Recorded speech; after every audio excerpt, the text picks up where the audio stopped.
You know, I've said hi to the camera like 40 times and every time it feels so awkward. One day I'm gonna figure out how to do these intro things without it being weird. But hi, if you don't know me, my name is Kirsten. And here on YouTube, I have been doing a series that I've been calling Quick View with the Vampire, a series in which I was supposed to be reviewing the newest Interview with the Vampire episode in the quickest and most efficient way possible.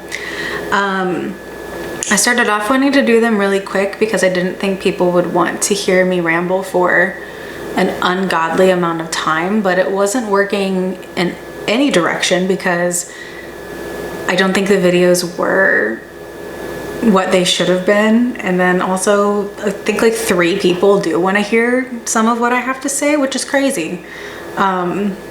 But like the 3 people that do, appreciate you.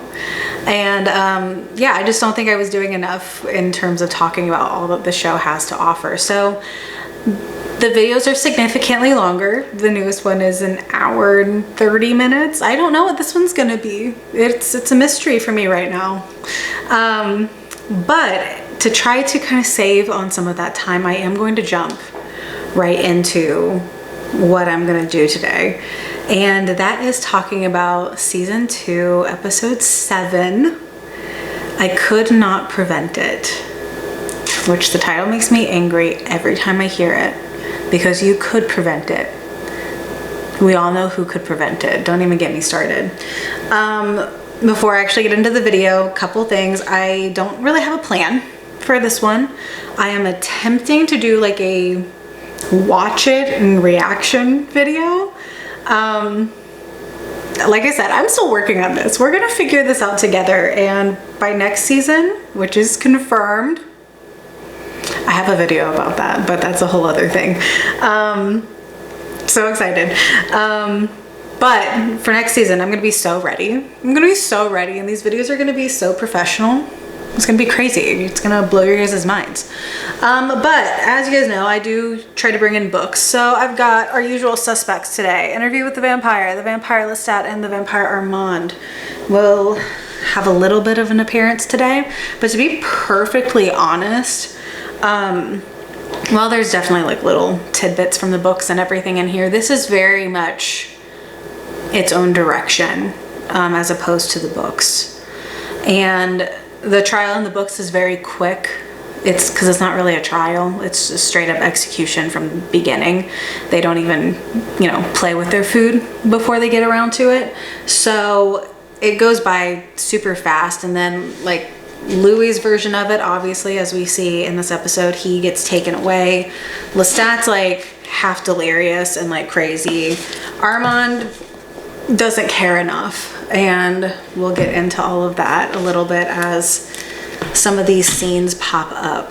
But I have a couple notes, nothing crazy, only like 1 page this time instead of 4 pages. And I'm gonna attempt kind of a live reaction watch to the episode, and we'll do my best to stop and talk about things and react accordingly. But yeah, stick around and watch me react and talk about our episode before the finale. I feel like we just got them, and I feel like they're taking them away from me already, and I'm very sad. But it's fine because we get a season 3, and that's all that matters right now. All right, so we're just gonna jump right into this opening scene, which is an atrocious scene. And I can't get over how this episode opens with Louis like crying out for Claudia, and the way that those other vampires are mocking the way he calls out for her, and then it ends with him calling out for somebody, like anybody, while he's buried alive in the crypt. It's just Armand's little self-soothing thumb as he's like sitting there. Ooh, you did this. We're fighting. I don't know if you guys saw, KP just posted some behind the scenes photos, and it looks like from like what he posted that I think some people were legit in those sacks that they were throwing around down the stairs and stuff.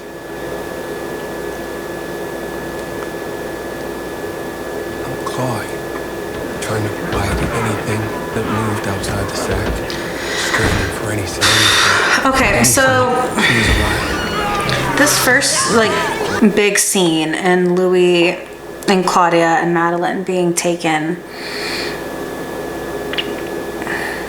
I'm always gonna fight for Louis, and I'm always gonna defend Louis. To a point. Like I love him. He's my favorite character, and I think not everyone, but I think a lot of people criticize a lot about Louis and his failures of Claudia. And I'm not saying that any of those criticisms are necessarily unwarranted, especially when it comes to Claudia, because the point with Claudia is that everyone in her life who was supposed to protect her fails her tremendously. Lestat and Louis as her fathers, Armand as her coven leader. Like, she was in that coven. He was supposed to protect her. There's a level of protection that's supposed to come with that, and he didn't do it. The members of the coven, you know, then even in her human life, you know. So the premise of Claudia is that nobody fully does right by her at any point. But watching how hard Louis has fought for Claudia at several different points, again, he's not perfect, and there's a lot of selfishness that goes into Louis with Claudia. But watching him fight off this whole coven, at least try to fight them off, watching him do everything he can to get to her until they are just both entirely incapacitated and unable to do so. I mean, you know that if he could have in that moment, he would have saved her. And it just breaks my heart. Then there's Madeleine getting like, she's such a baby vampire at this point, and it's daytime, and like none of them should be awake. They should all be in their safe little coffins sleeping. And I knew that rat box was gonna come back to haunt us. And finally, the premeditated murders of the vampire. All right, so the other thing too about, I've seen a lot of criticisms also about like Louis and kind of like a lot of people insulting him for staying with Armand at this point, for all the stuff that happens, and I get it. I get it. But also, like, you have to keep in mind, talking about this trial in particular, like when this scene opens, Louis talks about how he was slipping in and out of consciousness on the stage. You have to think about the emotional impact that this betrayal and that the fear that has come from being on trial has put into them, and how that is going to play into the way that they are acting on the stage even. Like, Louis is not going to sit on the stage and be thinking coherently like, oh, like, Lestat's doing this and that's fine. Like, as far as he knows, Lestat is there for revenge, and he's out of his mind because he's just been tortured for the last, like, God knows how long. Like, I don't know. Again, I'm always going to defend Louis, so I don't, he's, yeah.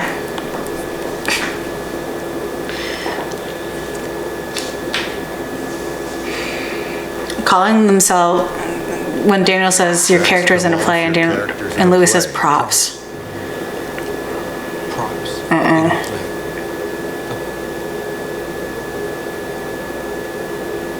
Armand, that's a suspicious little look, and I know why it's a suspicious little look, and we're going to talk about that later. Going to talk about it later.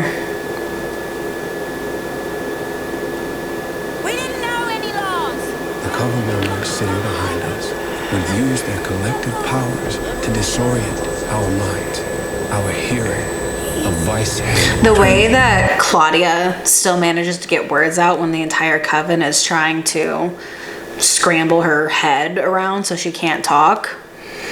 She's so strong. I don't know if I believe what Armand said about she's a baby vampire and she'll go mad no matter what. I don't know what the truth is in there. Clearly there's some. It's a great law, so there's some kind of truth to something. But I do feel like if anybody could have fought past it, it would have been Claudia. I don't think Louis was wrong when he was like, you're underestimating her. I think she could have.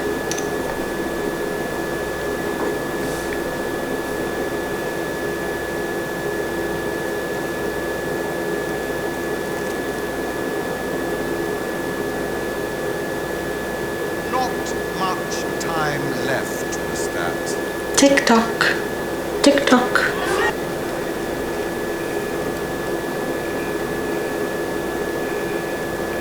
Like in here, like the way that like Louis fights to try to get her diaries back, to keep them from reading, like her private words, and try to save some part of Claudia and save some dignity. And then the slashed tendons. Ankle tendons slashed to the bone. Wounds that would not heal before the curtain fell.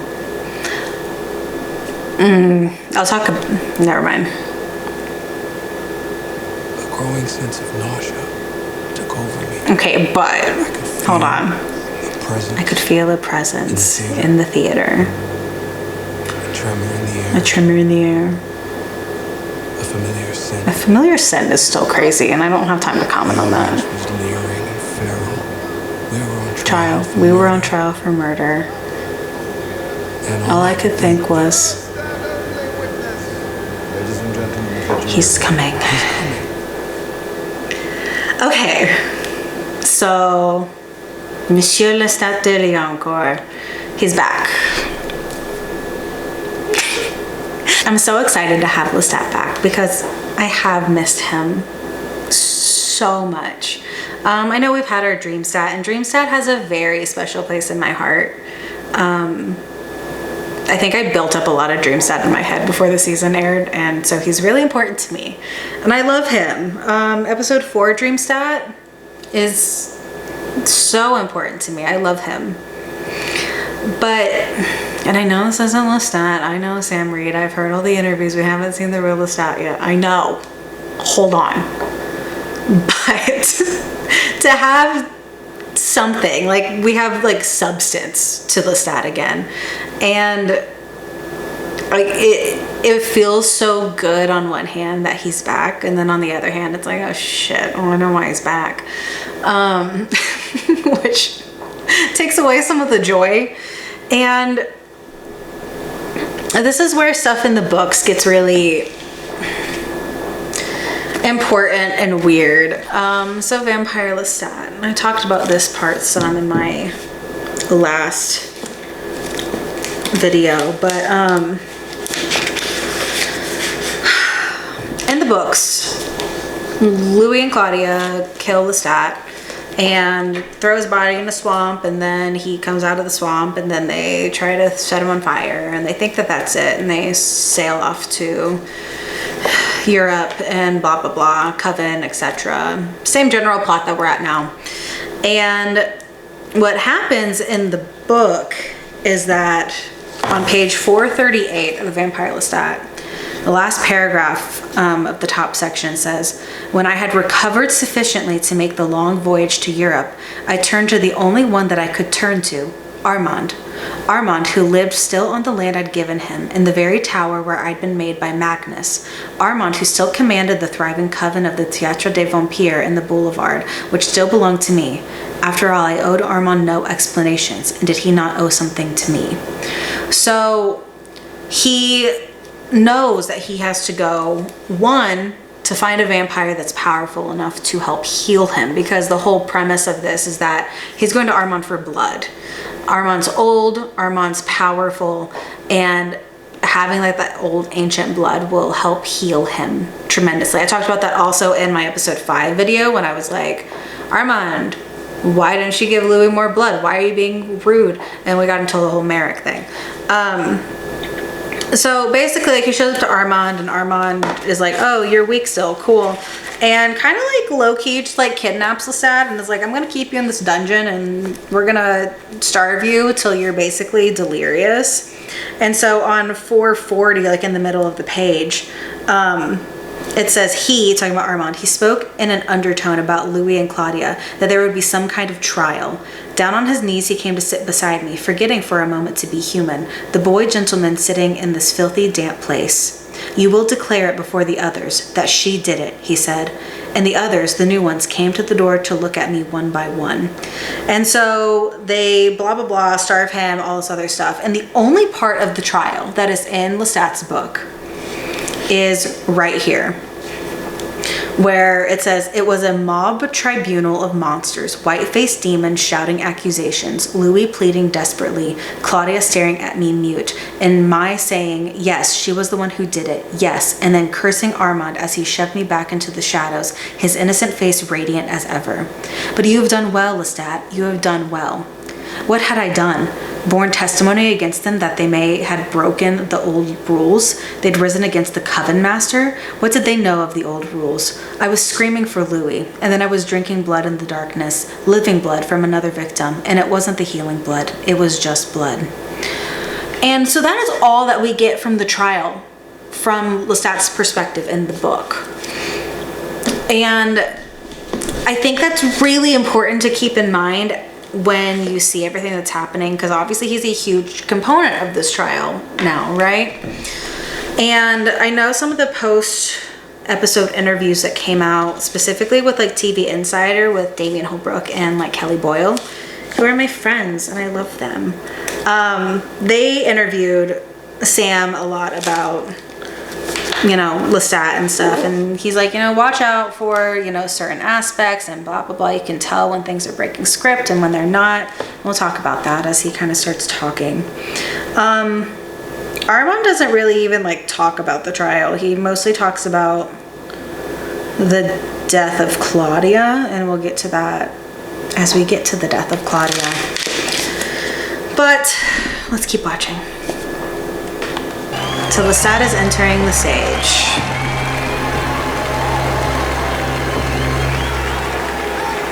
If you watch Louis this whole episode, in the back, his eyes like never leave Lestat during the entire trial. Very rarely is he ever looking in another direction. I know that this man enjoyed that everyone was clapping for him. I don't care if he wanted to be there or not.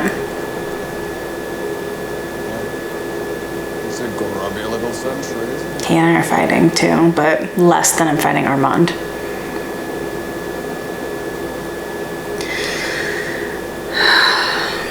Making him swear in on the book that Claudia wrote his last words on his own blood in.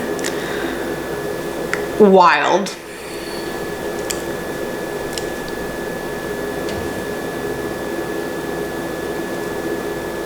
I swear, my own blood. You've returned to Paris to box? I have a box at Roland Garros for the men's doubles and we'll train the Australians. I'm gonna train the Australians if they win. You have one Australian actor and one Australian director, and you think you can make an Australian joke, and I'm gonna laugh at it. I did. I laughed every time.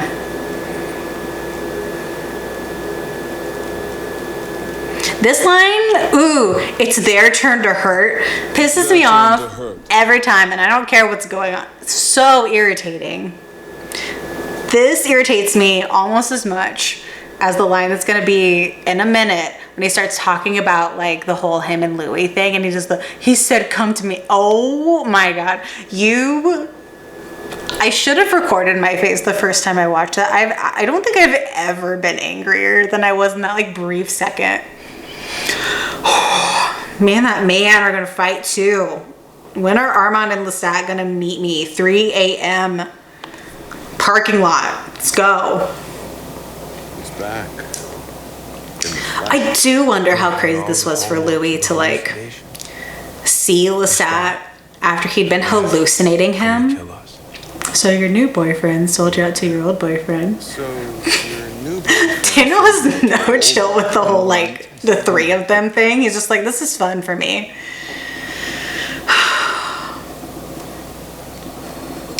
Oh my god, here we go. Take us back to the beginning.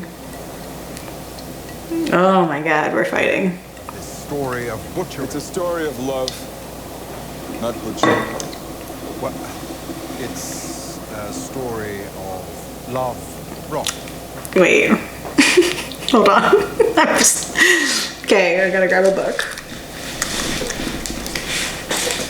Okay, why is this crowd, like, so obsessed with him? None of you know him. Nicolas. I've got things to talk about with Nikki. Fragile Hold on. mind, prone to corruption.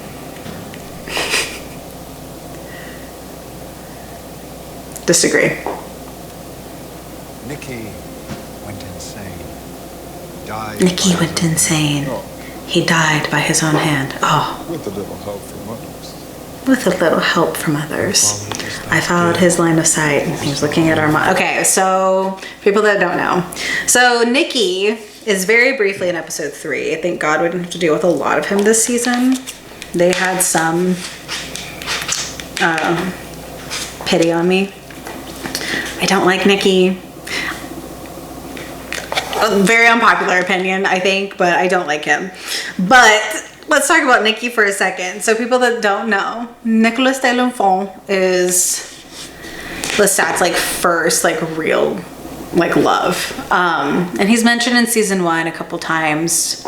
Nothing crazy, but he is mentioned. And the very like quick history of Nikki is like he and Lestat are from like the same village.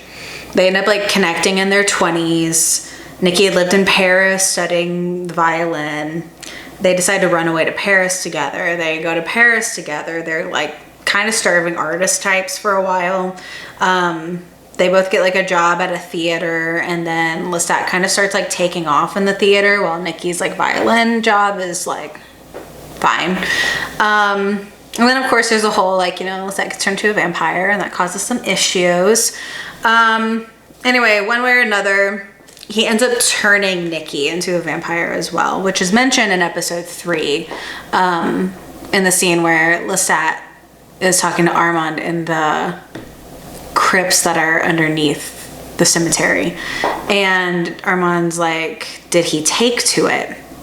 So Nikki doesn't take well to vampirism. And he goes absolutely off the wall. Crazy.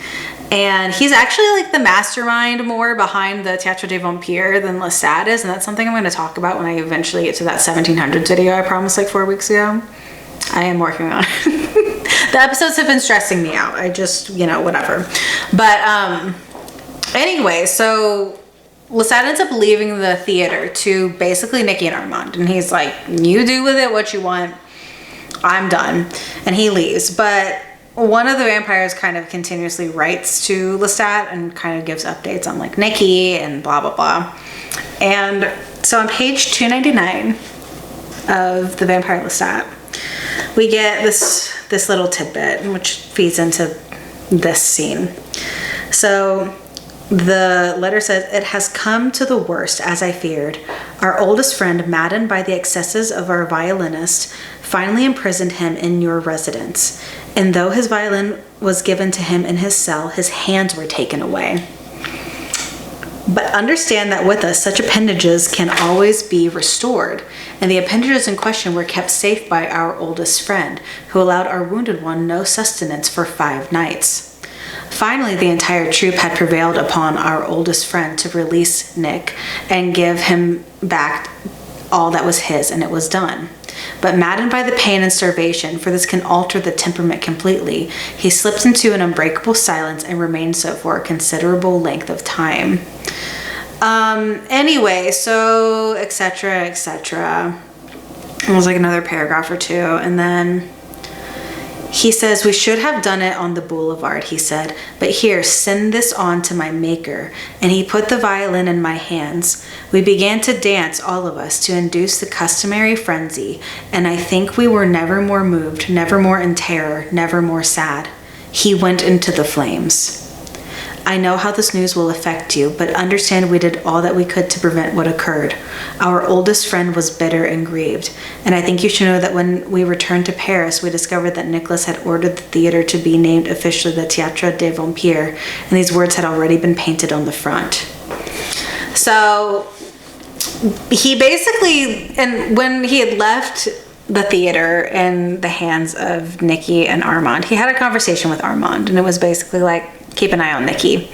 And he and Nikki had like long lost love for each other at this point. Anyway, yeah, so Armand did cut off Nikki's hands, and Armand did have kind of a lot to do with Nikki's death. And this is where Armand gets like really interesting as a character, because like I fully think that he thinks that that was like a mercy. Like he's like, no, that was good. Like I should have done that. I should have killed him. I don't think he's going into it with like malicious intent, which I think is something to keep in mind with this trial. But let's get back into it. One of the boxes. Stop my heart. Oh, Armand being held back by that baby gate in the vampire Sam Beckett. I'm still okay. That music stop though is so interesting, because like he's like talking about. Let me go back. I have to hear it again. Blocking his exit. Until I saw the vampire Sam standing next to him, blocking his exit. Music full stop. We were forced to. He was as much a captive as we were. Like, what is the music full stop? This is supposed to show like the fantasy that has been built up. To save I don't know. life, Armand, you've screwed over Louis, Claudia, and Madeleine. And Daniel's so like on it. I love him.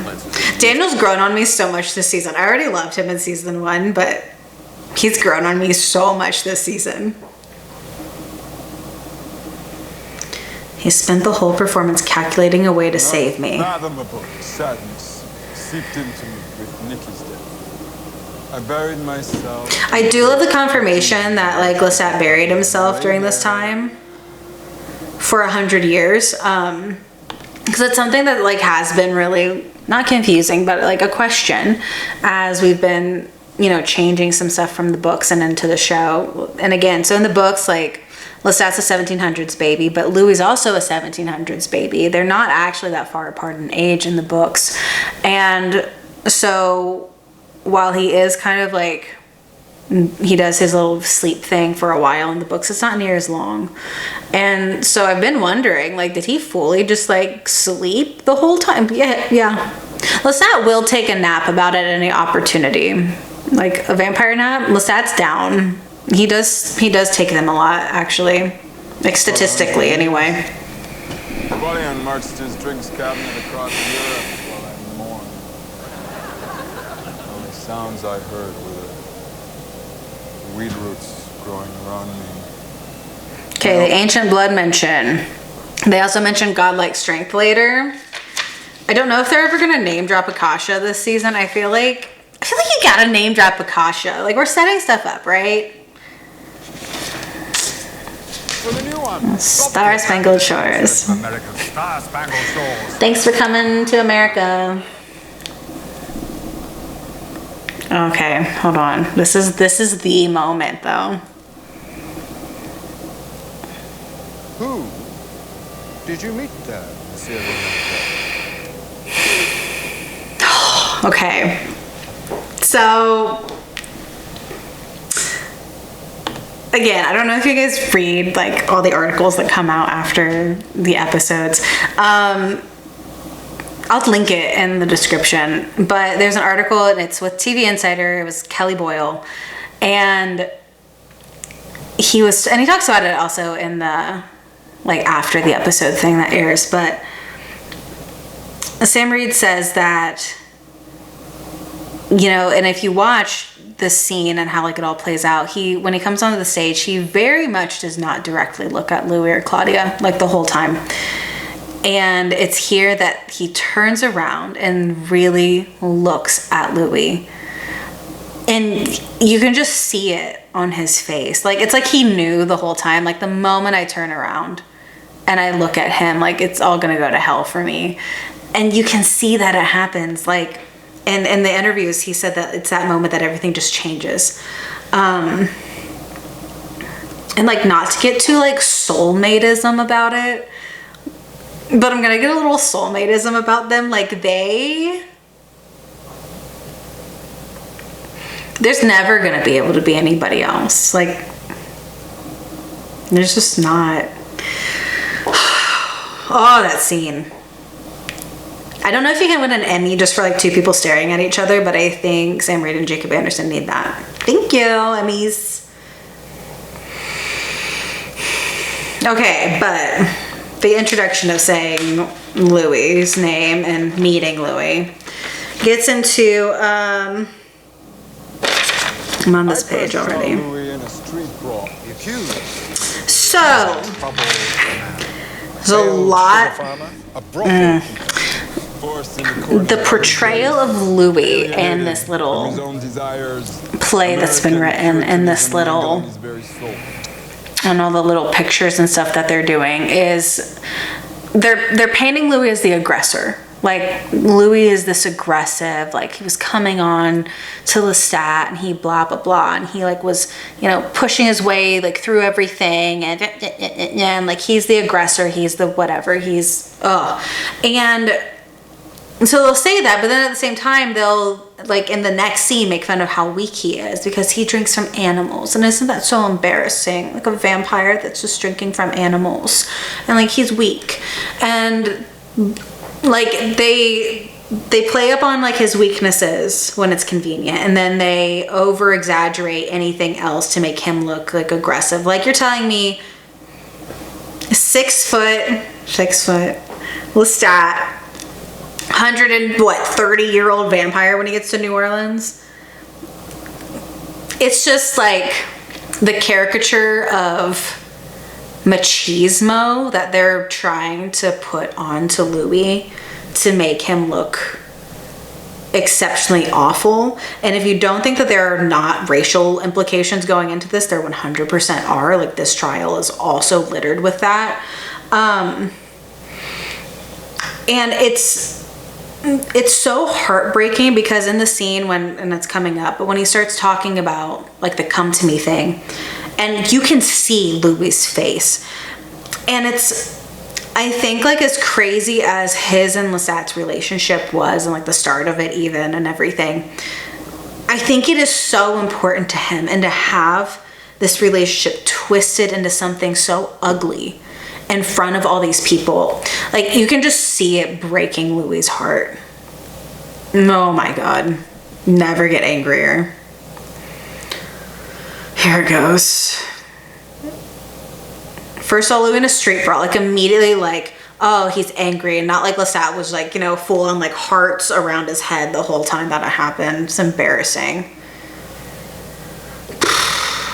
Disreputable, cold, violent. Louis first accosted me. Disreputable, cold, violent, accosted me. Like, the verbs and adjectives being used here.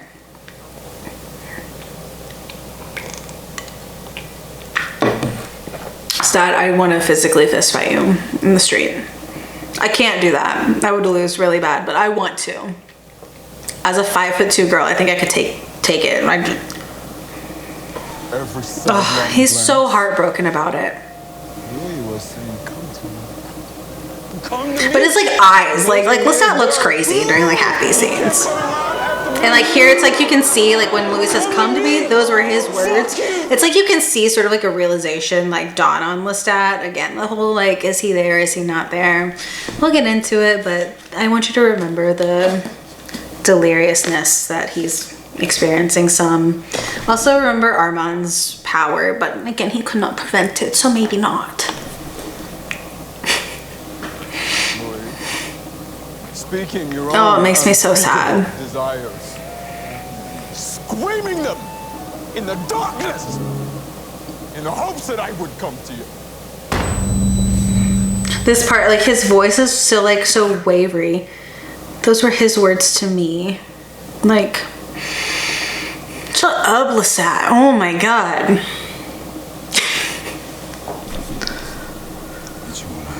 I've never been more irritated. Lestat. And after the outbreak of Nikki, And after the heartbreak that was... Armand, please quit looking like... Oh my god. I've actually never been so mad in my life. These two men. Called to you from within a church. Absolutely. I'm so angry at them right now.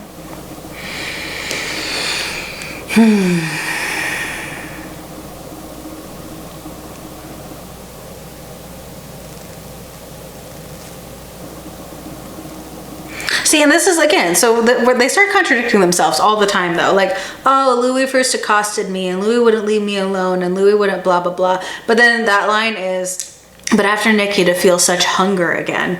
Like, and he does it later where it's like, you know, like I couldn't force him to love me. Like, constant contradictions that of course no one in the audience is paying attention to because no one in the audience cares about the contradictions. They're there for the show. Anyway. Put your fist through his skull. Showed him what enormous power. Talking about their wedding. Louis myself. Instead. See, like Lestat's strength, I destroyed that priest and you put his fist through his skull and like complimentary of Lestat's strength, but Louis's strength is so dangerous and bad.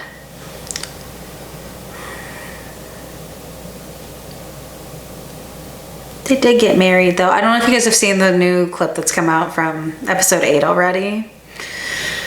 But it's also about like, they're so focused on like their union and like, are we gonna get a wedding like Anne Rice wrote on her Facebook page? Oh my god, and then Louis' face here, where he's like, he can see it all again. And then Lestat's face, because he can see it all again.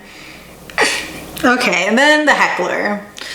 Okay, I'm gonna be perfectly honest with this scene. So when I watched this episode the first time, I felt like this felt really shoehorned in. I was like, okay, like we get it. Like, I don't think anybody was questioning that the super queer vampire show like was okay with like gay stuff. Like I thought, you know, I thought we were all good on that. I don't really know why we're doing, like, I understand like period typical like homophobia happening and like I know there's like a French line that's like screamed in episode 6 that was, you know, whatever, and again Louis' whole family and the Catholicism of it and whatever, but this felt really shoehorned in and I was like, I don't understand this scene. Like I don't really understand the scene with the heckler.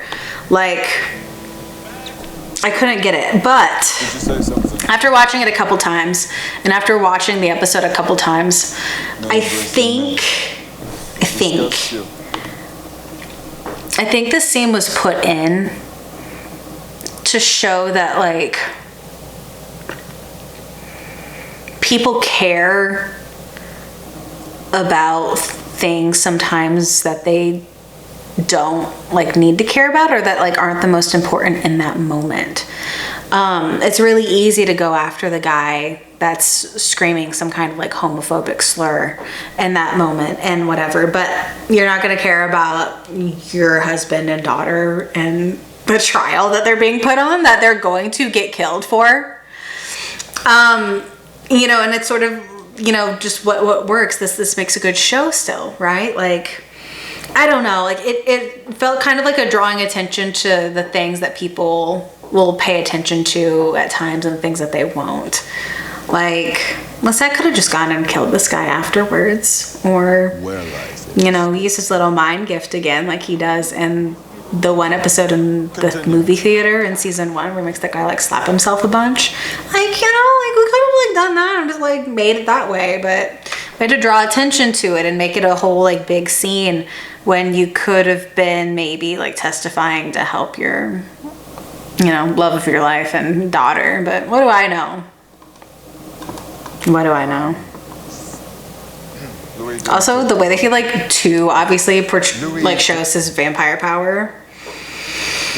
I know they're all like, oh my god, here he goes.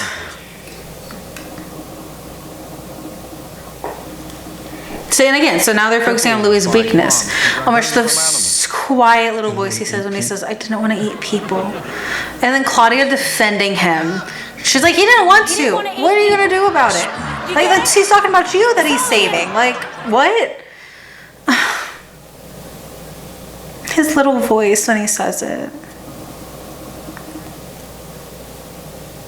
Lestat, I feel like you can't talk about his estranged family when you turned your own mother. He not only rejected vampirism, he rejected you. And that is like, ooh, that's like a root of Lestat and Louis' problems. Communication is actually the center root of all their problems, but...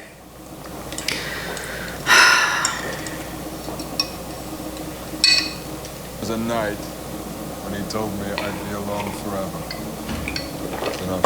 This thing about the vampire loneliness was actually so aggravating. Like, I get it. I'm not saying that, like, it's the idea of, like, an eternity alone forever is absolutely wild. But the way that they, like, play up on this whole, like, let me go out into the crowd, which, again, is on purpose. You want the crowd to love him. So he goes into the crowd and he's like, this is how sad he made me. Have you considered how sad he made me? And this guy's like, oh my God, so much sadness. Shame on you for it. I just wish that you would get over it to a point, Lestat. I'm not gonna talk about it.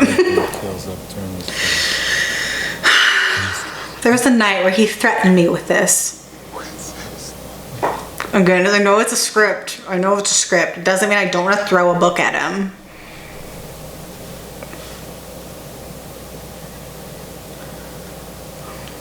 And Louis was like, what am I supposed to do about this? Closed my eyes and waited for the fire to take me. I just prayed it wouldn't hurt too bad. Santiago's voice that he does when he starts reading Claudia's diary here. Ooh.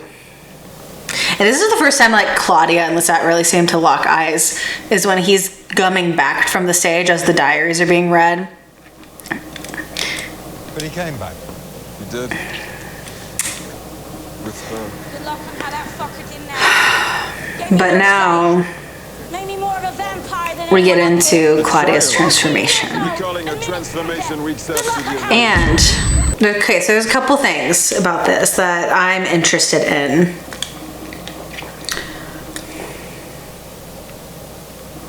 Dot stood on that stage, took all the familiar pieces of Louis' life, defiled them. Armand, okay, I'll come back to Armand in a second because he's gonna piss me off right now. Okay, couple things to, like, preface going into Claudia's, like, turning scene. When I watched this the first time, I fully accepted that this is what happened. Like, what we're saying now is what happened. But I don't know. And hear me out. Like, this is why. If you look at it, like, the edges of the screen are blurred. It's like there's a vignette on it with, like, a blur effect. And I know Louis says that is how it happened. But I don't know, because if you watch, like, the fight scene, like the revisit to the season 1 episode 5 fight scene, it doesn't have that blur effect around it. But this scene does. And I don't know. I think it could be a mixture of them both. I think it could be this one. The thing is it doesn't really change anything, no matter which one it is. This one highlights a lot of, like, Louis' own mental decline in this situation. It feeds a lot into, and I talked about it in my last video, the mania thing. And this kind of fits that in a lot of ways. Louis, several times throughout the series, gives me the vibes of the characters in the older classic literature novels that would experience some form of hysteria, and their husbands would send them off to get fresh air by the sea, you know, the famous story, The Yellow Wallpaper. And the mania from that. Like I get low-key like Yellow Wallpaper vibes from Louis at times. And if this scene is true, if this like retelling of Claudia's turning is true, it gives me extreme Yellow Wallpaper vibes. I don't know what to believe. Armand saying though, Lestat stood on stage and took all of the familiar pieces of Louis's life and defiled them. Is that not what you've been doing? Is that not... We're fighting. I don't know how many times I can say I'm going to fight Armand in this video, but it's going to be a lot by the end of it. Lestat took me there. 14 forever. She'd be a cripple. This turning scene. Nothing. We did nothing. Okay, because also the saturation on the clip right before we go into the flashback like seems to go down, like almost grayscale. I'll try to put it on the screen. I'm telling you. Cannot be given to children. The great laws forbid it. I also don't think Lestat ever actually said anything about the great laws. That man doesn't care about the laws. Like I truly like. I don't know. I just don't think they did. No, you can do this. But I can also see Louis being this hysterical.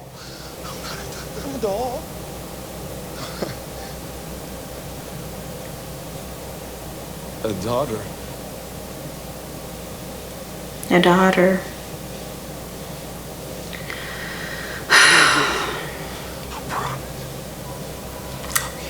I don't know. Listen. A light I'd not seen for years. There was a light in his eyes, a light I'd not seen for years. I do wonder if some of that had to do with maybe you sleeping with Antoinette. I don't know. I'm still also mad about Antoinette.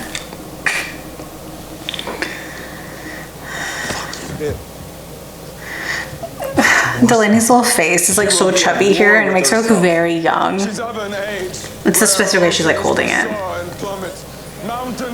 Okay, so this scene. The first time I watched this, I started sobbing. Like had to pause it, started sobbing the first time that Louis said she said I was an angel, me.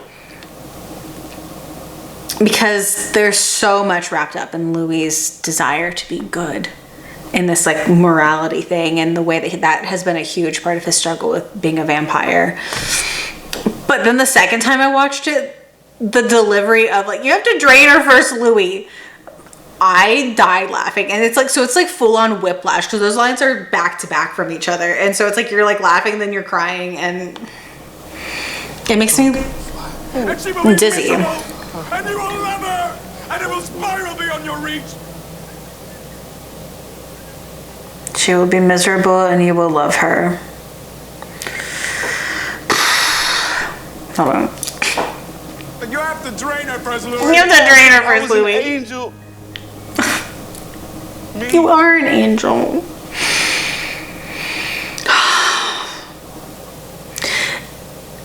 And the way that this scene on the stage plays out, Louis says that's not how it happened. And Claudia asks him if that's true. And he's like, no. But the way she's looking at him, I don't think she believed him at all. And I mean, and that's like kind of a part of the books as well, to a point, is Armand's face is evil there. This is genuinely the most terrifying scene I think that actually happens in the show. I've seen a lot of people talk about it.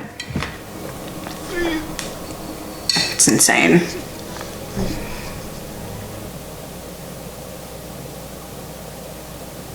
See, and that's part of why like, I feel like I have to believe this scene. It's like Louis not denying this. I don't know, guys. I don't know. I want to say things are really straightforward and then I'm like, I don't know what's happening anymore. I'm just here for the vibes. I made her for Louis and Armand kills her for Louis, so you know. Okay, so then he's like self-sacrificing. Like when you sentence them, you sentence me. And Santiago's like, oh, hold on, you shouldn't, I don't know. Like, does that like portray him to the audience as like better, like as like a hero, and make the audience like him more, which is also like one of their goals? I don't know.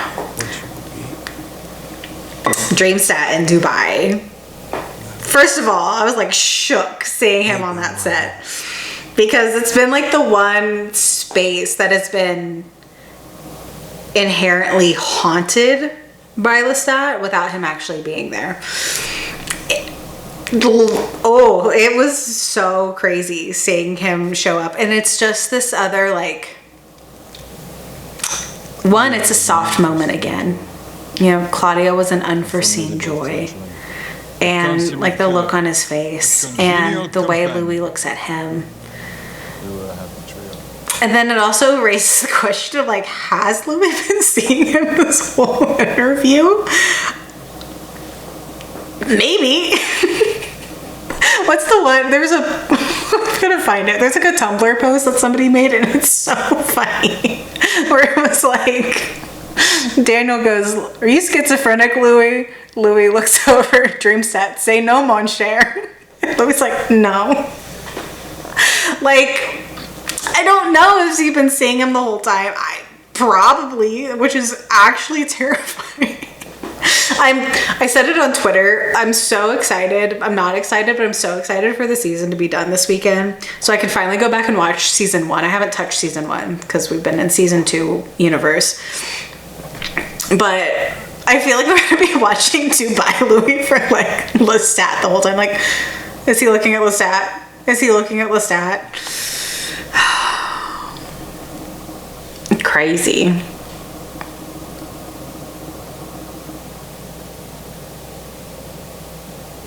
You should go with Lestat's version for the book. I'm gonna... Season 3. Season 3. I'll talk about season 3 at some point.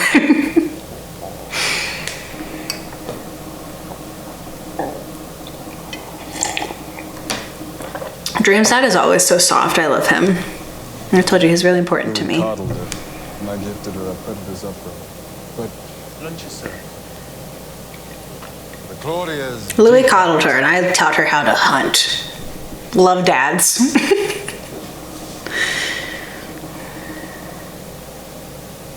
corpses clogging the bayou.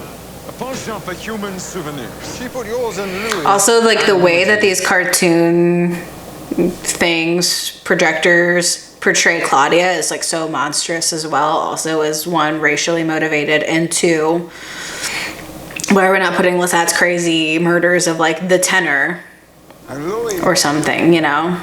Also, Raccoon made another appearance. I love you, Raccoon. Blamed himself. For people that don't know, there's a raccoon in season 1, and she's very important to me. I love raccoons. And here's where he's where it pisses me off again. He's like, when the person that you love the most doesn't want to sleep with you anymore, what do? Do you seek companionship in someone else's body? And everyone's like, yeah, you sleep with other people. Like, just because Louis won't let you fuck him anymore doesn't mean that, like, you have to go fuck somebody else right now. Oh, we're fighting. And justifying it with Antoinette. I will be bitter about Antoinette until the day I die. I was so mad in season 1. You have no idea. And this crowd of 1940s people being like, yeah, that's what you do. Oh my god. There's no way you're proud of that, Lestat. Oh, and Louis' face again. Like, I won't talk about it. I won't talk about it. Claudia assessed the fragility of our union. She's an artist. Okay, so the revisit to the fight. Okay, Lestat talking about the similarities between him and Claudia is, I do love evil of my evil. I'll always love evil of my evil.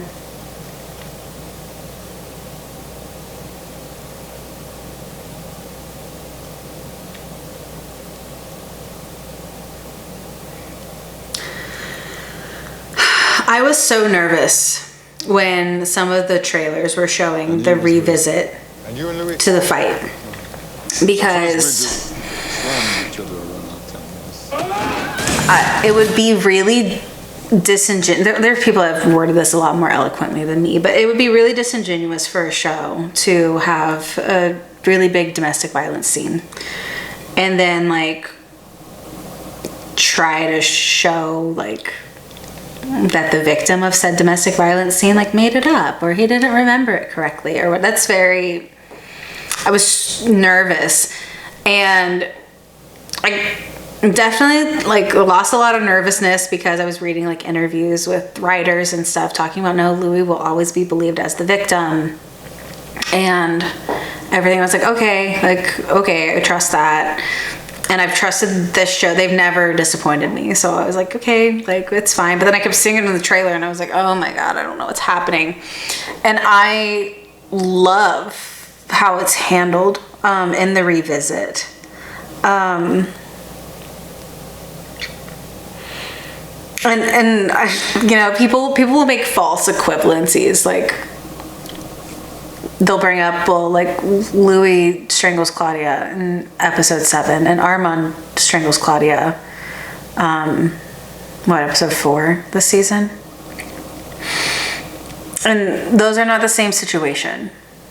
Like you can't approach all of those as the same. They are different situations and you have to approach them each in their own thing. All are wrong. But talking about this particular scene,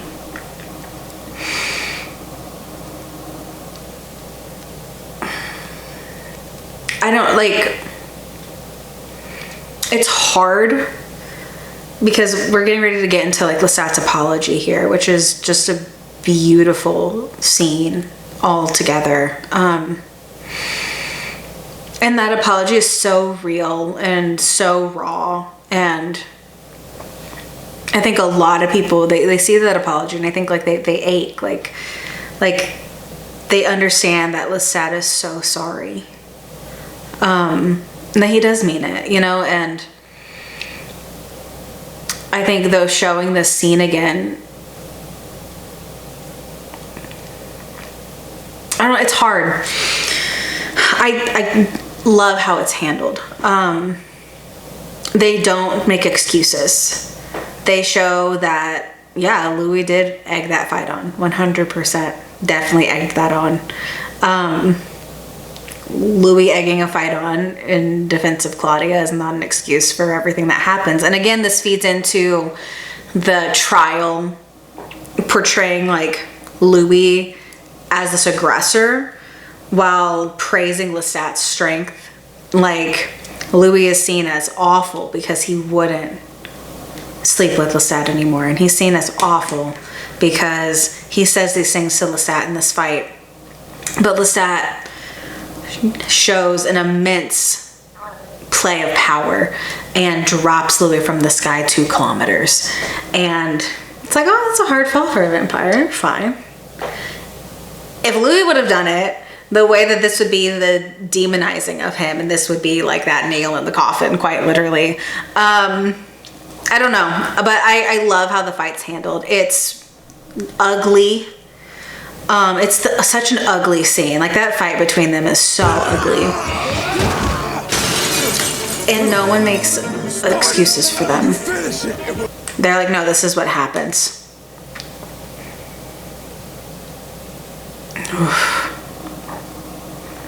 It's crazy that I'll learn that that dent in the coffin is from Lestat's head. Oops. Also, these stunts kind of look like they'd be fun. I want to do like the flippy one that they just did.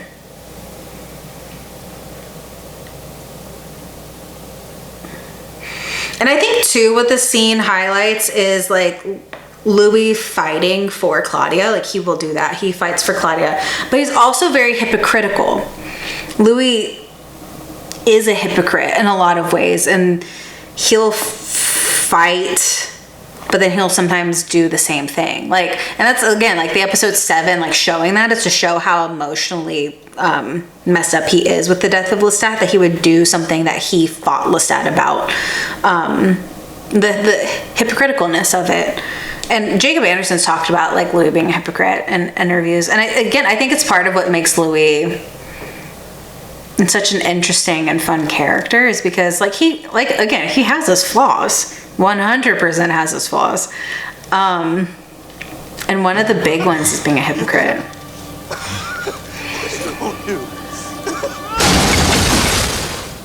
I do like the lie on and Leoncourt joke that I think is made here, but you know.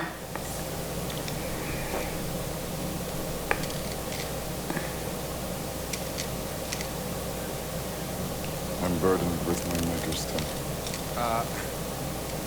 No. No. You were teased. And Louis' face when they're like recounting the fall before the apology actually starts, just you can tell how much like that haunts him still too, how much it hurts him that Lestat did that.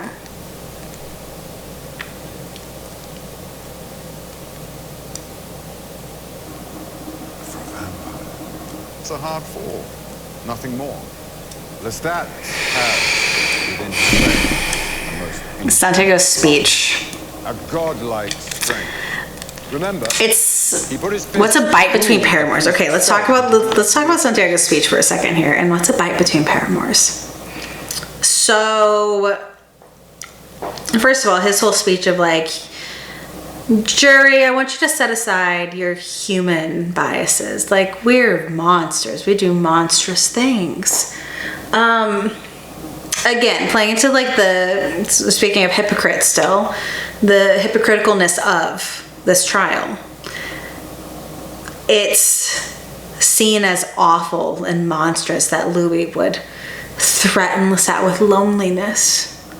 But Lestat dropping Louis 2 kilometers from the sky is just like, we're monsters. That's what we do.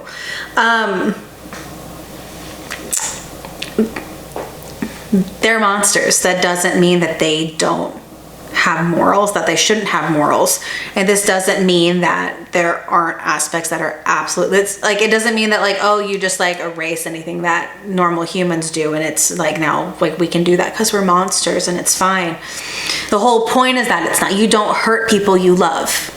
Like, it's a morality thing. Like, you don't do that.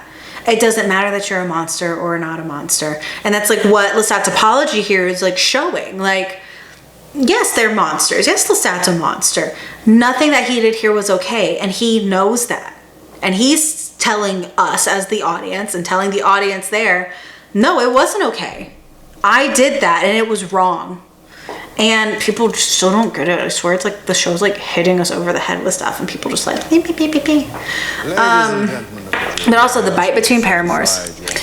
So in the books, vampires don't like have sex. to us monsters. What's a Like they don't bite? have physical sex, like at all. It's like a thing. Move us back to 10 p.m. But they basically, like, their sex is sharing blood with each other. And so to bite somebody and drink their blood without their consent is vampiric rape in the books. And so what's a bite between paramour? Like, basically, like, what's marital rape?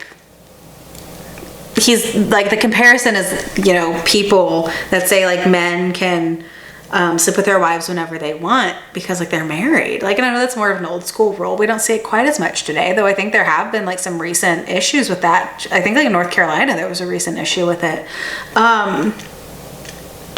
Yeah, I don't know. The show will hit you over the head with things and people will still just like look around it. It's fine. But this apology, I love you, Sam Reid. I also love Emma Freeman, who, again, I talked about her a little bit in my last video.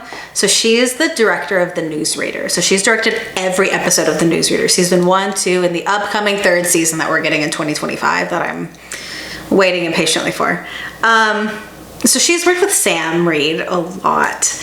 And I feel like part of this like apology scene being as beautiful as it is, some of it is like, I think that like director actor trust, because she just captures the emotion so well, and I feel like he felt very free to show emotion. Not that he doesn't anyway. I mean, we all know he's running circles around everyone acting right now, but the scene, I watched him clutch the air. Clutch the air.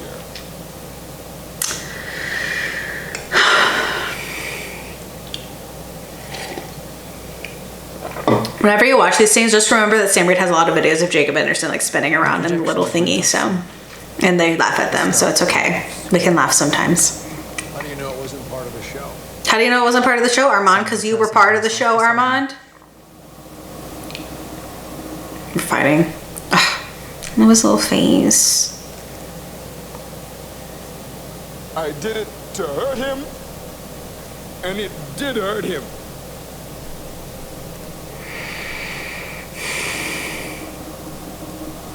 And afterwards, he was a broken thing.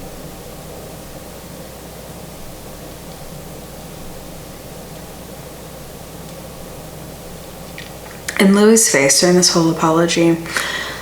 I also made a tweet where I said, I think if Lestat would have ever given this apology in those years that he was trying to win Louis back after this event, Louis would never have gone through with killing Lestat, with Claudia's plan. Louis would have given anything to see this kind of emotion from Lestat during that time. I don't know why it didn't happen. I'm not saying I think it should have happened that way. Again, our story wouldn't be what it is. It's just the hypotheticalness of it. What is worse than that? Crushing what you cannot own. Crushing what you cannot own. And this part. I hurt the one. I hurt the only one. I have a lot of thoughts about what this apology means for season 3. I say that like I know anything about season 3. I thought of this often in the coffin. That you left me in.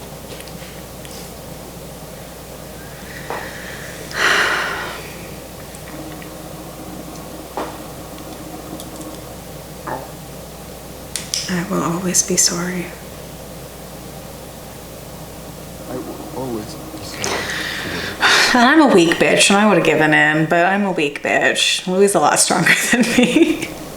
And yes, he is on stage being actively tried for murder, so, you know, he's got other things to worry about. And I think it's really interesting with this flashback to Dubai, and Daniel's like, an apology, like, you know, from the heart.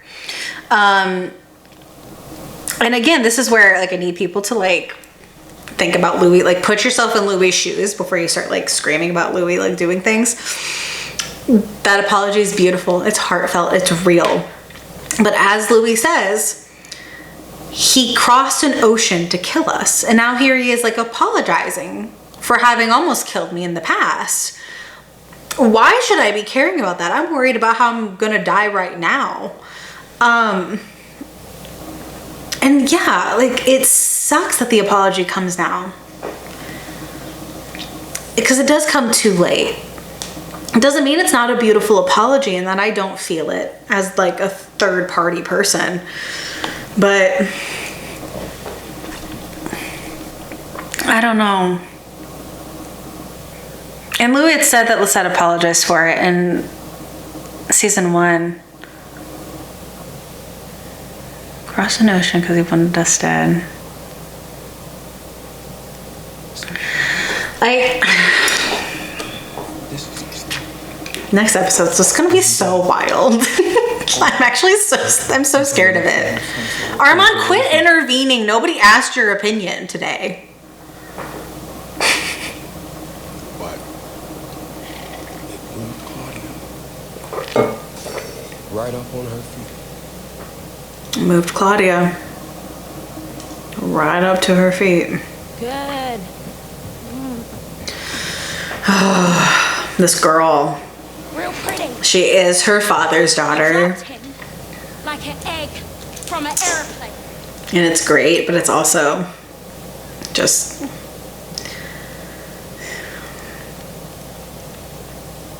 We poisoned him. A confession! He's not dead. He's standing right here in front of us. I'll never get over still. Just like, yeah, we are doing a murder trial basically for a dude that just like is right here. Like, he's fine. Oh, this whole just situation. Claudia up there talking. Lestat sitting there in this like shame and everything. Louis screaming about Lestat, like, this is what you wanted, this revenge. Madeleine getting up to like try to get her. We're at the height of it. We're, you know, obviously we're getting ready to enter the sentencing, and it's just, the scene's just so heartbreaking. You didn't come here for me. It was never about me. Never been about me. Daniel's line about Claudia being a band-aid for a shitty marriage A roof shingle. has never hit so hard than it does here. And it sucks because they did love her. Lestat and Louis both. It just, they didn't love her enough and they didn't do right by her. And like the love was there, but the love wasn't enough. Like that kind of thing. Madeleine just kind of first coming to this late in the episode. Is this a trial?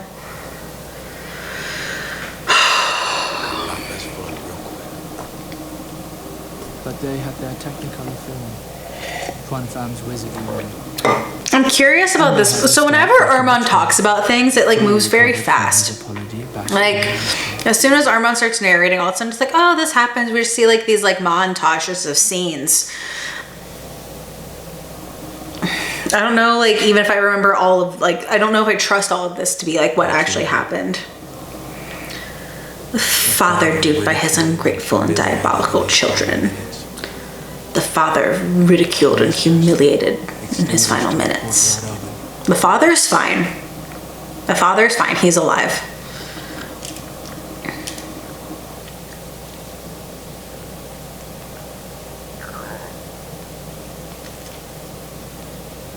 Waiting for the chum to be dumped. They had uncovered our crimes there. The flashes to Armand in his little baby pen piss me off. Waking the victim from his state of repose. When it does this, like, they sent a signal flare to America and it shows like Lestat like in a cafe, like eating donuts and coffee, which don't even do. I'm just like, vibes, like, yeah, clearly he was in so much distress.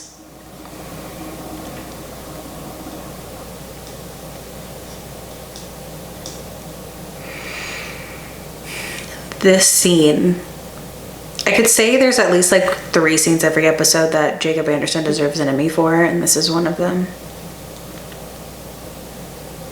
He just says 3 words and it's that laugh, and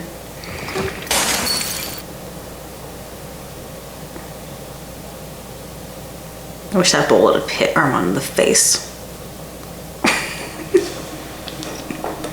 Can you tell I'm angry? The music playing is immediately that music that plays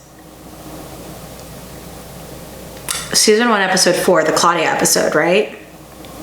Dun dun dun dun dun dun dun dun dun. It plays in the credits, right?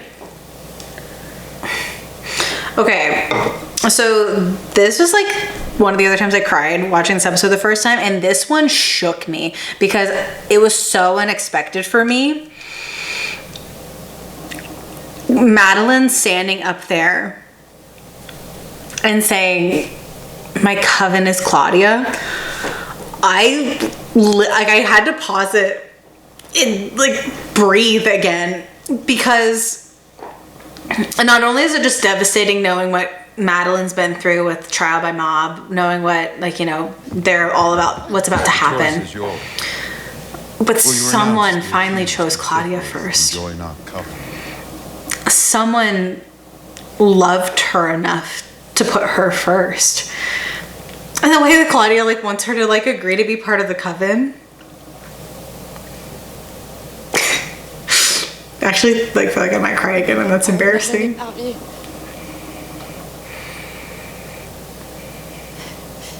And my immortal companion is Claudia.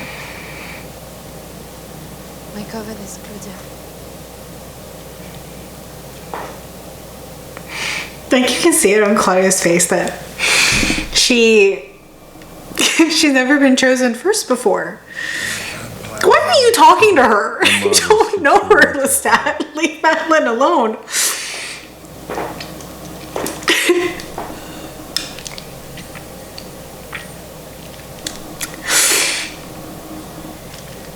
I'm fine.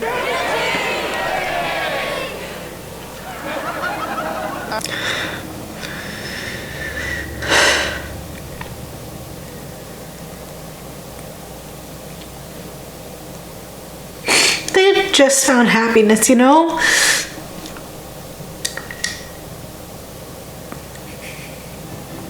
For the heretical desecration of the first, third, and fourth, and the murder of the vampire Antoinette Brown, and the attempted murder of her maker, the vampire Monsieur Lestat, four.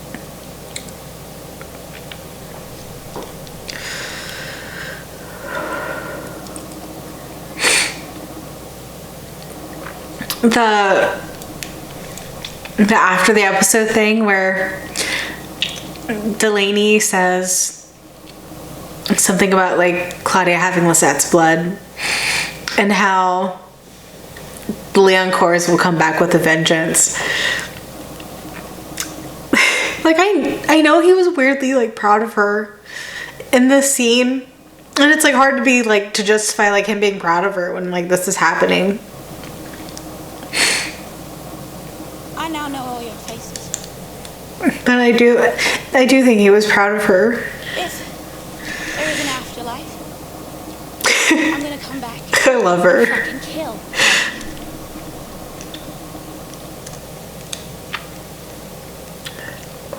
And if there isn't an afterlife, I'm still gonna find a way.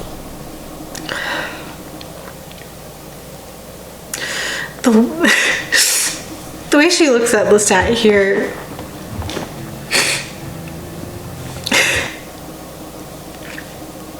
Okay. Let's get it together. Louis' sentencing, obviously. Something's going on with Lestat in this scene. There's something going on with Lestat in this scene.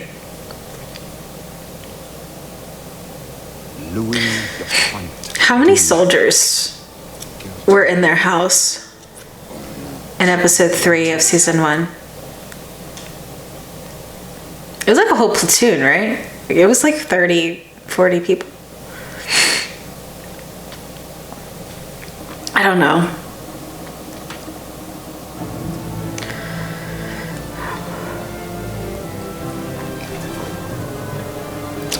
This scene, it's like so stupid. So I used to play soccer, and I was in a game one time, and I was about to get carded. Like, you guys know yellow cards and red cards. So I was about to get carded, and this ref could not figure out if he wanted to card me or not. And the anticipation of just like waiting for like, oh my god, are you just gonna like card me or not, was more unbearable than actually getting the card. And yes, I was carded, and obviously like really different situations, but it reminds me of that. Because like you can see it on Louis' face, like the just say it, like oh my god, like then just do it, just end it. And I love though how much Santiago was itching for Louis to die. Like that man wanted Louis dead so bad, and he doesn't get it. If there's anything I could take away from this, is that he doesn't get it, and that if we go with this book, not only does he not get Louis' death, Louis is gonna chop his head off. It's gonna be so good. I love Ben Daniels.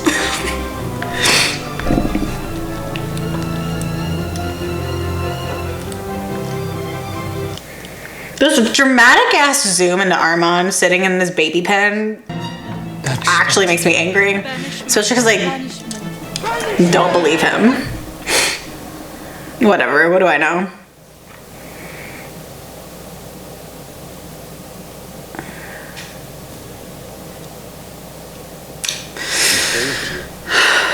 All my strength.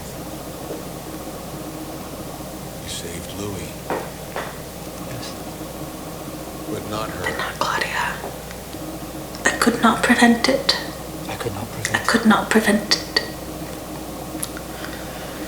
We're fighting again. I could not prevent it. Don't say it twice. The second time you say it actually makes it worse.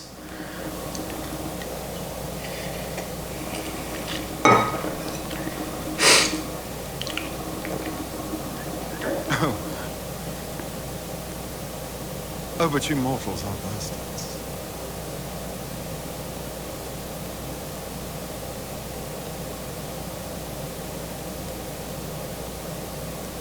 Send him to Belgium.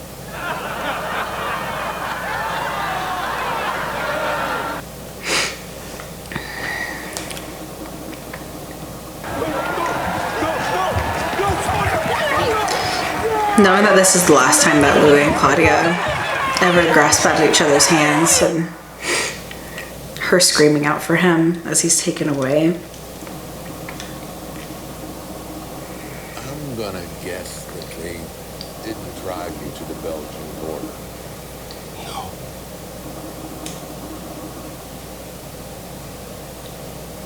No. Okay, so this is one of those, like, we need to, you know, when Sam, Reid, and Jacob Anderson did like that Reddit Q&A thing, and one of the questions was like, what would you tell your character? And Jacob was like, go to therapy, mon cher.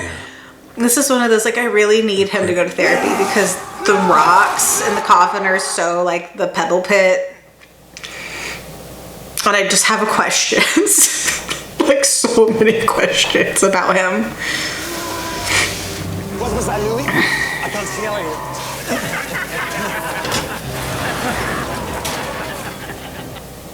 My girlfriend Ellie there being part of it, distressing for me. I loved you, Ellie.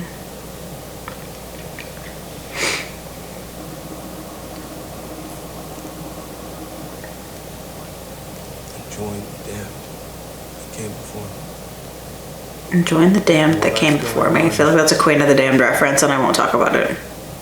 Also, I'm 99% sure that Nikki is buried in that same crypt. I know Nikki jumped into a fire, but they all have to jump into a fire to die. I think he's in that crypt. Bizarre. You were there. No, look at Armand pretending to dissociate so he doesn't have to like take responsibility.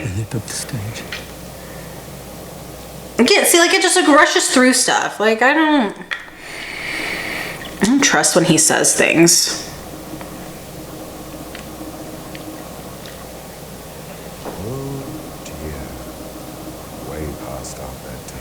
Somebody pointed out that like you can kind of see that Lestat's like kind of like wavering on his feet in this scene. There's also a scene where like earlier when he's like sitting in the chair where he's like looks like he's asleep. Your mind was with Louis. I kind of love that we don't get Claudia and Madeleine's last words to each other. Like, I love that it's them. Like, if they got anything, it's that.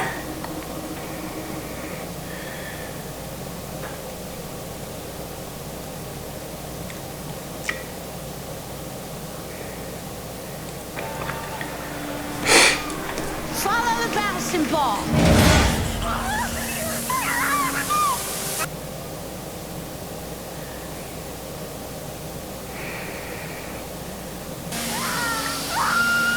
And started singing to her executioners. Like windows when they're closed.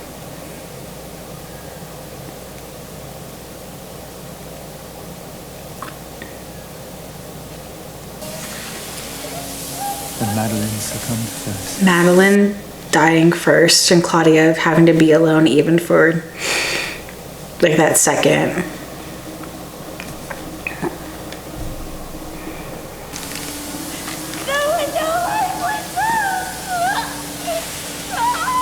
And then the way she screams for Louis, and then she looks to Lestat, and then all the stupid interviews that came out. And Delaney's like, oh yeah, like she's just looking for her dad for help. I'm like, that's the worst thing I've ever heard in my life, and I need you to quit talking. Louis screaming in the coffin. Her ashes on the stage. Okay. Let's grab this book and not dwell on it for a minute. I'm backwards. I don't have it held the right way. Oh, I'm backwards again. I'm all out of it.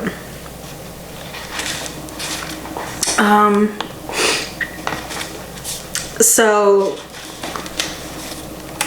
An Interview with the Vampire, the book. The trial starts on page 265, near the bottom of 265. They get kidnapped like on 264 and they're officially in the theater. Take these off now. In 265 and 265, 266, 267, 268, and 269 are the trial. So we have about 4 pages to make up this entire episode from book to show. And when Louis is taken,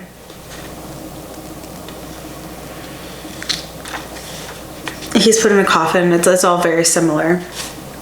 But when he gets out, he sees Lestat again. This is at the bottom of page 272. "This is madness," I said, my hands rising suddenly to my temples. "Where is she? Where is she?" I looked about me at their still passive faces, those smiles. Lestat. I turned to him now, grabbing at the black wool of his lapels. And then I saw the thing in his hands, and I knew what it was. And in an instant I ripped it from him and was staring at it, at the fragile silken thing that it was, Claudia's yellow dress.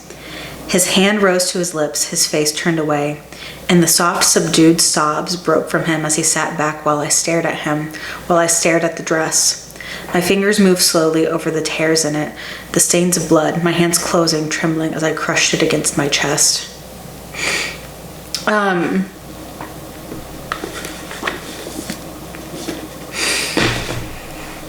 Santiago having the dress really bothers me. I know they're gonna get it back, like they have to. One of them with the dress is very important for this whole thing. But anyway, episode 7, I could not prevent it. I'm glad I didn't like ugly crying on camera. I was kind of scared, but I've watched this like 6 times at this point, and I am a little more numb to it because Claudia had to die, you know? The only way the books existed was because Claudia had to die.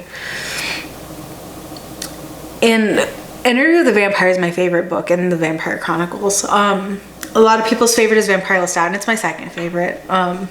It's a hero journey book. It's great. It's once you get past the beginning, which I'll talk about, especially with season 3 in our imminent future. But Interview is my favorite book.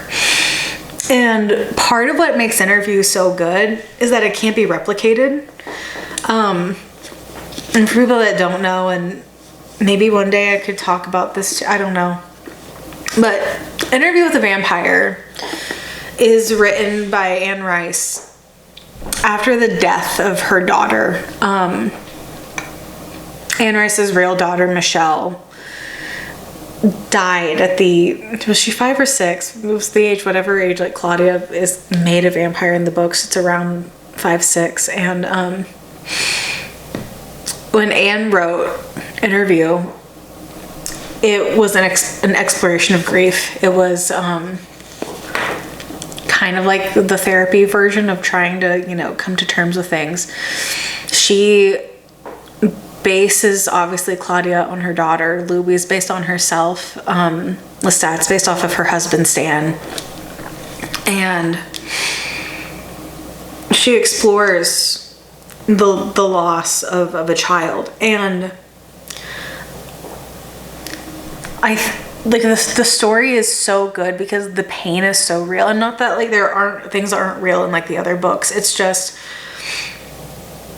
this book is special in a lot of ways. And Claudia's death being what it is, like it has to happen because Michelle died. Like it has to happen because of that.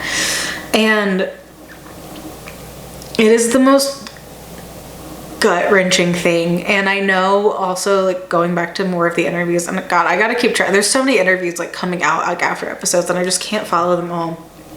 But talking about like upcoming season 3 and talking about the end of this episode and stuff, Sam Reid said something about shame is a really good driving factor for a character, like moving forward. And Lestat is haunted by Claudia. Obviously, Louis is haunted by Claudia. The entire premise of this is that Louis is haunted by Claudia.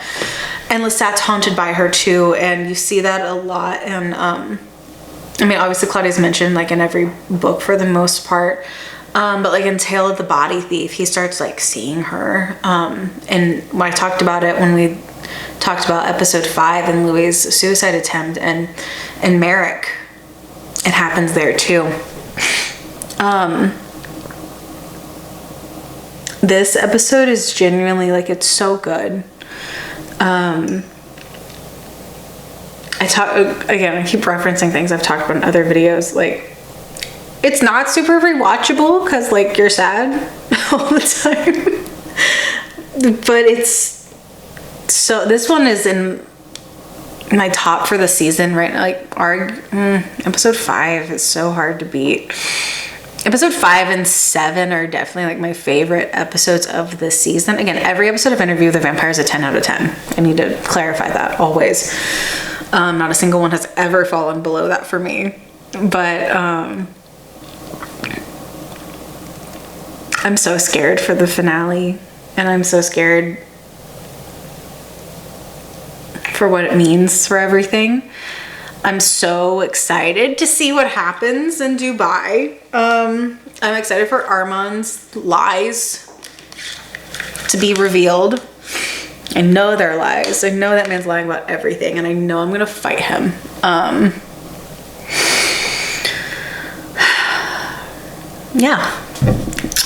Yeah, so the new clip though for our finale,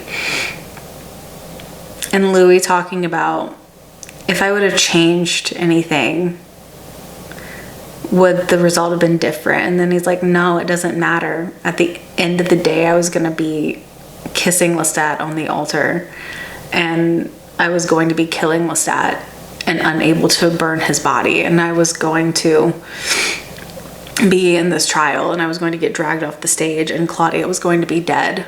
And like that's part of the, even like the larger picture of what makes Claudia so devastating, is she really was doomed, like no matter what. The moment that she was born into this world, she was doomed. We see how her family was with her, and she was neglected and beaten by family members and everything. And so, you know, you have that going against her in New Orleans as a child. And would she have survived past that? Probably not eventually. The fire in the house, Louis doesn't go in, she dies in the fire. Louis takes her out. She's probably gonna die from all the 3rd-degree burns on her body and the smoke inhalation anyway. You know, and so you've got that, especially in medicine in 1920s is like, you know, not exactly at like its best. I was in the middle of a race riot. Like, I just don't really know how getting to a hospital is gonna like benefit anybody in that moment. It turned into a vampire. She's damned and doomed, and then apparently making her as young as she was, she's gonna go crazy. And like again, the grief of Claudia is that she was always doomed, and that everyone always failed her except Madeleine. Those two hit me like out of nowhere. Madeleine's not like a super important character in the book, like all things considered. Like you don't get to see a ton of like her and Claudia's like exploration of, and they have like a maternal and child relationship in the books for obvious reasons. Claudia's 5, it's the main one. But they hit me so hard this season. I was not expecting to get attached to Madeleine. Madeleine has never been a character I have remotely given like any thought to.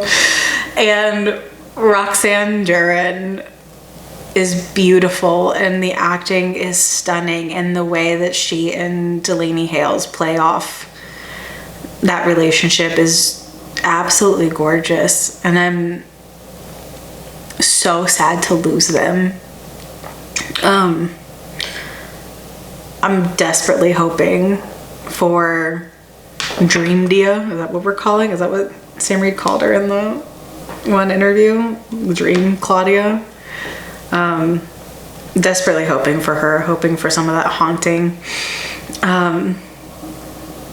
I'm also desperately hoping that some of next season will include at least a little bit of like Lestat's point of view of New Orleans times, and they can bring Delaney in for some of those like happier, you know, one of the things that Jacob Anderson and I have in common is that like I really do just want to see the vampires hanging out. Like I want to see them happy for like 5 minutes.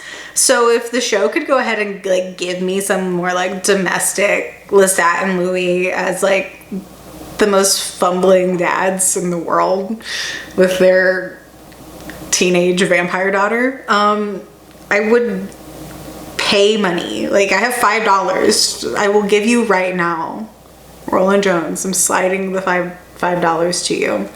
Just take it. All up it's a 20. Give me some domestic vampires. I mean, because then it just makes the sad moments even more awful, because then I'm like, they were happy. It's fine, and we're fine, and we're all really happy and thriving. And episode 8 is airing in like, what, 36 hours at this point? Oh my god. I can't believe we're gonna get it and then also lose them. I'm not ready. But thank you for watching me watch episode 7. I